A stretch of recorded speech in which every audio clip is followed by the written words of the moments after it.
સ્વાગત। રાજકોટ શહેર ભાજપ અને રામ મોકરિયા વચ્ચે વિવાદ સર્જાયો, જેમાં કાર્યક્રમમાં નો એન્ટ્રી વિવાદ બાદ રામ મોકરિયા મેદાને આવ્યા છે। સાંસદ રામ મોકરિયાએ વિરોધીઓને આડે હાથ લીધા। મોકરિયાએ પેજ પર શેર કરી વિરોધીઓને આડે હાથ લીધા હતા। પોતાના ઉપર લખાયેલા પુસ્તકનું એક પેજ શેર કર્યું, જેમાં ભ્રષ્ટ વહીવટ, ગેરરીતિ અંગેની પોતાની નીતિઓ જણાવી હતી। પક્ષના કાર્યકરોએ તેની વાત સાંભળવી પડે તેવું રામ મોકરિયાએ નિવેદન આપ્યું। સાથે કહ્યું, આરએમસી, સૌરાષ્ટ્ર યુનિવર્સિટી, પોલીસમાં ગેરવહીવટની વાત રજૂ કરવામાં આવી છે।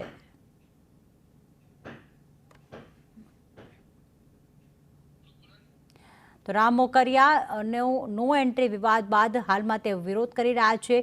તેમણે એક પુસ્તક જે લખાયું છે તેનું પેજ શેર કરી અને ત્યારબાદ એવું કહ્યું છે કે પક્ષના કાર્યકરોએ તેમની વાત સાંભળવી જ પડશે।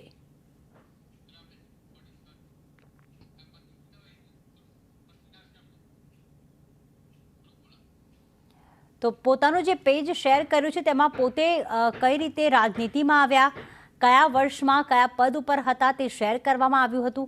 તેમણે કહ્યું કે 1980માં જ્યારે ભારતીય જનતા પાર્ટીની સ્થાપના થઈ હતી તે સમયે તેઓ કાર્યરત થયા હતા।